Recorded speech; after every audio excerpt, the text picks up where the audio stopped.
அந்த படத்த தியேட்டர்ல பார்த்திருந்தேன்னா, எனக்கு ஒரு பெரிய சந்தோஷம் இருந்திருக்கும். அதோட ரீச் வந்து என்னால சரியா புரிஞ்சுக்க முடிஞ்சிருக்கும். ஸோ அந்த வருத்தம் வந்து ரொம்ப நாளுக்கு இருந்துச்சு.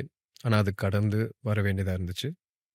இருந்தாலுமே, இத மறந்து பேசணும்னா, நான் வந்து சின்ன வயசுலேருந்தே எங்க அப்பாவோட பெரிய ஃபேன். நேச்சுரலி. ஒவ்வொரு நடிகருக்கும் ஒரு பையன் இருந்தா, அந்த பையன் வந்து அந்த அப்பாவோட ஃபர்ஸ்ட் ஃபேனா இருப்பான். ஸோ நானும் அப்படிதான். அ அவரோட சேர்ந்து ஒரு படம் நடிக்க போறேன்றது வந்து எனக்கு ரொம்ப ஹாப்பியான விஷயம். Very grateful for that. But அவரோட படத்துல ஒரு வில்லன் கேரக்டர் பண்றது வந்து நான் இமேஜின் பண்ணிக்கவே இல்ல. என் சோல ரொம்ப புஷ் பண்ண மாரி எனக்கு ஒரு ஃபீலிங் இருந்துச்சு அந்த படத்துல.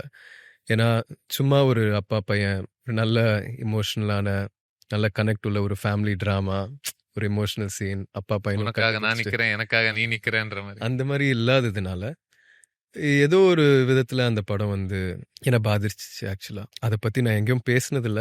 பேசின தேவையும் இருந்ததில்ல. நானும் எங்க அப்பாவும் ரியல் லைஃப்ல ரொம்ப அஃபெக்ஷனேட்டான பீப்பிள். ரொம்ப close and we love each other a lot.